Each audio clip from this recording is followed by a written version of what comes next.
Hey, it's Mack with PriceActionTradingSystem.com, and it is Tuesday. It's October 19th. This will be our chart lesson for the day. And today we had a trend for a change. It was very weak. I guess I wouldn't say it was very weak, but it's not a real strong trend, really, from bottom to top, from say 21.27 to 21.42.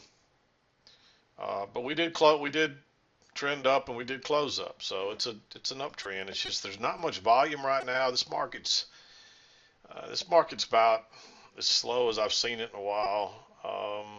Personally, I think the market's probably overpriced. The economy's not very good right now. Um, but what we're seeing is much better than a huge sell-off, in my opinion. I hate to see the market sell off hard. I mean, you can't. The good thing about it is when we have these big, if we have a big sell-off, you can make some really good money day trading. But I just hate to see it for the overall economy, people's retirement accounts, different reasons. I'd rather see the market go up, of course. Um, but anyway, that's neither here nor there. Let's talk about the day. Um, One thing I want to talk about, somebody asked me about yesterday, and they were looking for the market to go higher right in here.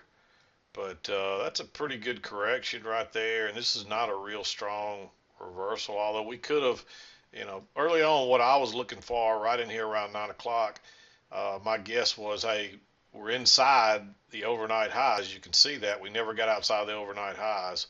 Um, so we're probably not going to go higher. And if you look at the overnight lows, we never got anywhere near that. But when you're trading inside the overnight highs and lows, and you're not getting outside of it more than just a few minutes, it's probably going to be a range day. Now, having said that, the other option was I want to measure this leg right here, and if we do go higher, look for a possible measured move up like so. And you can see we never got there. We never could get outside the overnight highs.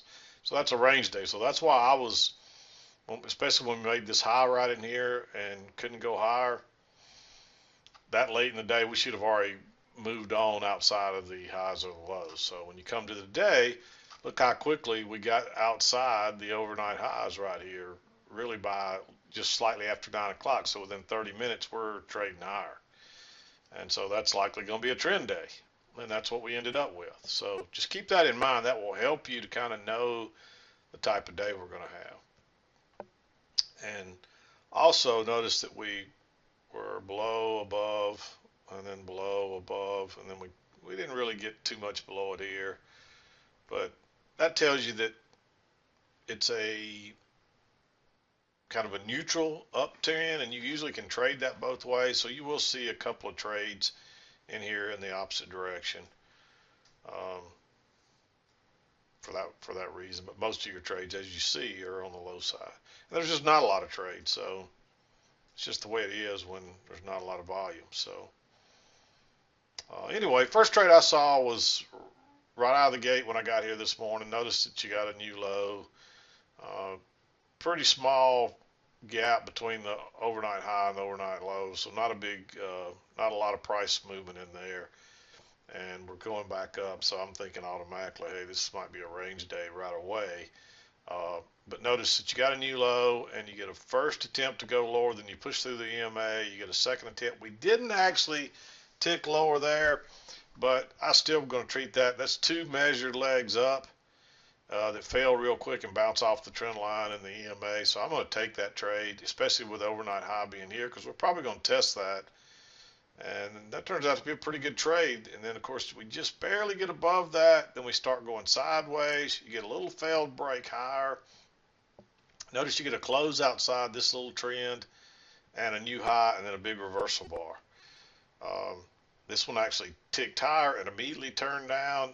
And if it continues going out the other side, it's probably a trap. So I like to go in short there. It's a little bit aggressive because generally you're better off to wait on a lower high. And but I still like that one, and there's some reasons to want to take it. And then you get a lower high here, but look at all that support right across there.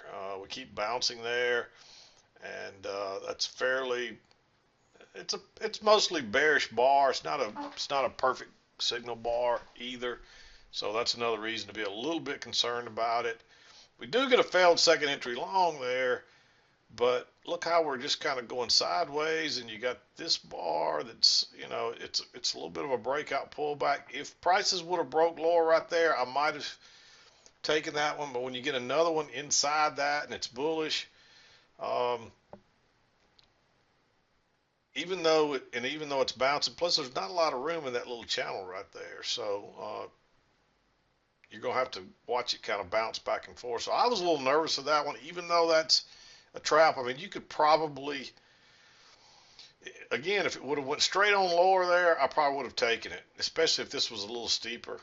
But the fact that it just went sideways there, I think you got to skip that. And if you'd taken it, you would have got burned. It pulls back, and this is your first break, um, and it does double test that little high right there. And that's a fairly bearish bar, and you're probably going to make a new low because you got a channel working there. So I like that one.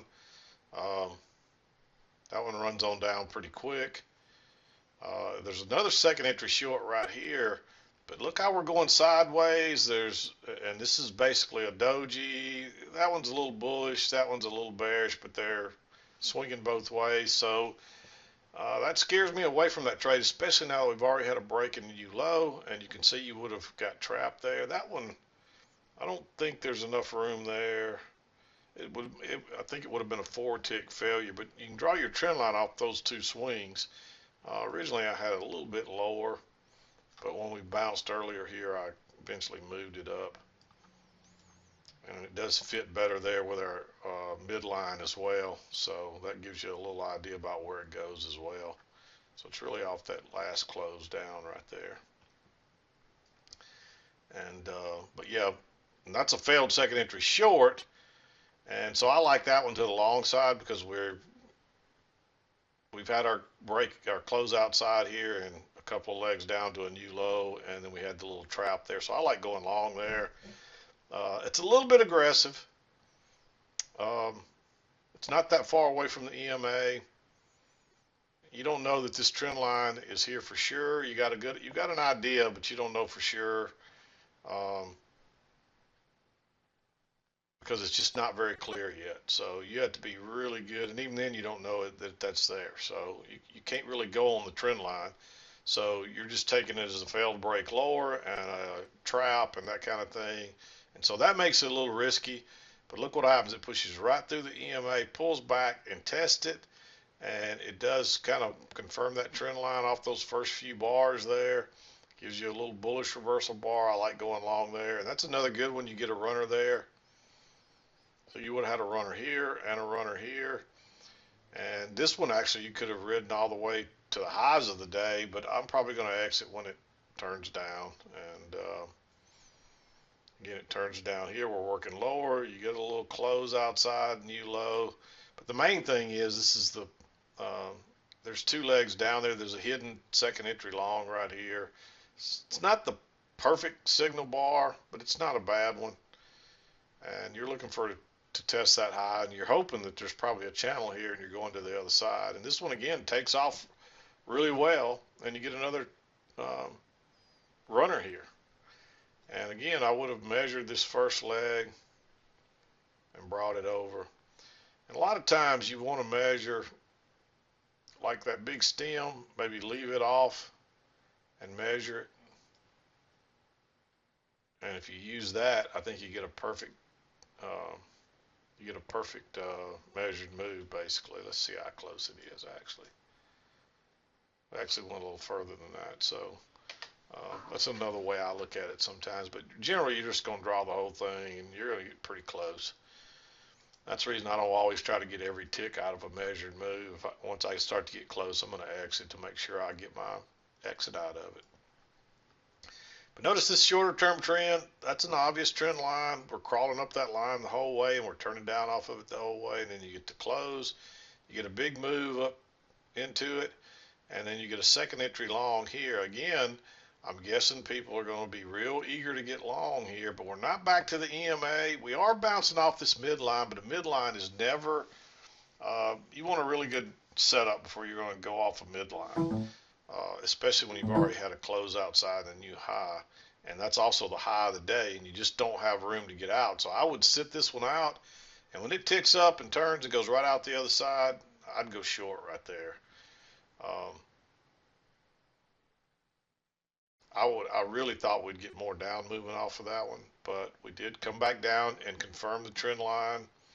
Uh, Notice that we made a new low there. So this is a failed second entry short.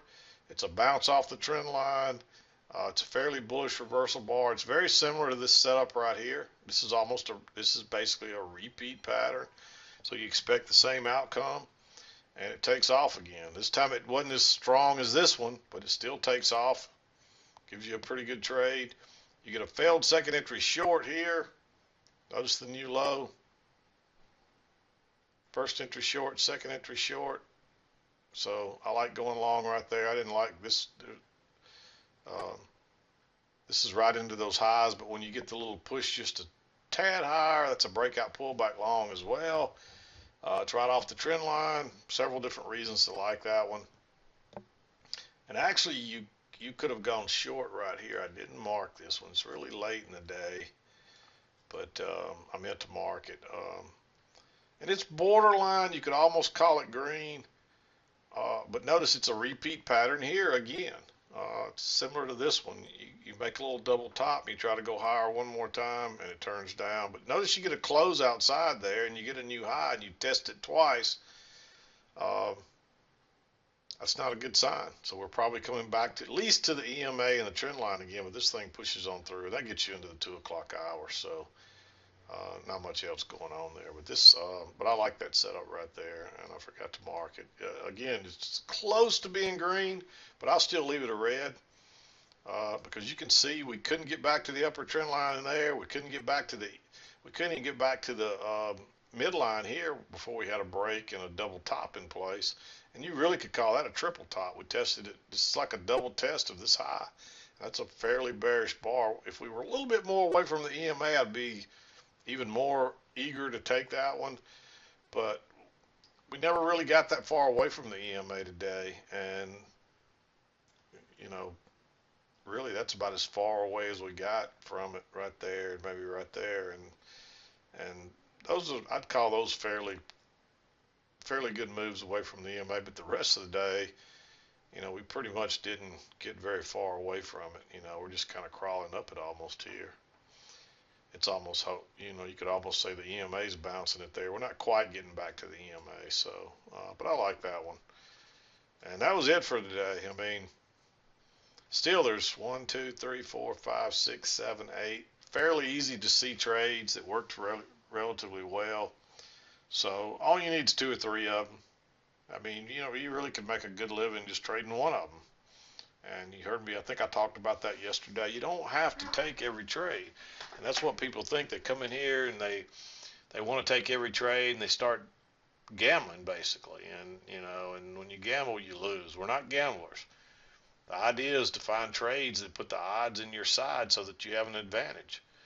And just like a casino only needs a 1% advantage, and over time they're going to make money. Well, we need a little more than that because of commissions, unfortunately. So you need to get up, 65 or better. But it's not impossible and not hard once you get good at this to get above 80 and even get to 90%. And people won't believe that, but trust me, there's lots of people that do it. And I mean, you don't have to have that high win percentage if you're getting a lot of runners. But if you're just going to be a scalper, you got to get a higher percentage just because of the commissions involved, and the fact that a winner, your wins are not huge. So it only takes small losses to eat away at small wins. So that's where the runners come in. But another thing, just so you don't misunderstand, make sure you can scalp really well before you think about runners, because you need to learn to be able to scalp, and then you can start to work on the runners after that. When you can scalp and you can get it right 7, 8 times out of 10, you're about ready to start thinking about runners. So, but get there first. So, and the other thing about runners is you need to be able to change your leverage on your runners. In other words, you don't really necessarily want to use runners so much unless you're really good at this, um, like trading two contracts, because you're it changes your leverage. I'm trying to think of the easy way to word this, but understand it like this: if you're trading two contracts, you scalp out of one, you get 4 ticks, and then you get one loser. Well, you didn't make any money. But if you trade three contracts and you scalp out of two of them and you make money and you have one loser, then you probably still made money on one contract. So it changes your math there a little bit. It gets even better as you can work up. If you can trade five contracts and scalp out of four of them and then save one for a runner, one runner loser doesn't hurt you. You still make pretty good money on your scalp. And if you can get up to 10 and you're scalping out 8 and you still get to keep two runners, then you can really change your leverage. So hopefully that makes sense, showing you, giving you those examples. So describing it like that, because that's a little bit hard to describe almost. So anyway, that's about it for today. The market continues to be a little slow, but it's nice to get a rally day like this with low volume. So, I mean, usually low volume, you're just going to go sideways or you're going to sell off or something. So I was pretty impressed to see such a low volume day with a trend like this. So take advantage of it. But anyway, I'm going to wrap it up. We'll be back again to do it tomorrow. This is Mack with PriceActionTradingSystem.com, and we'll see you next time.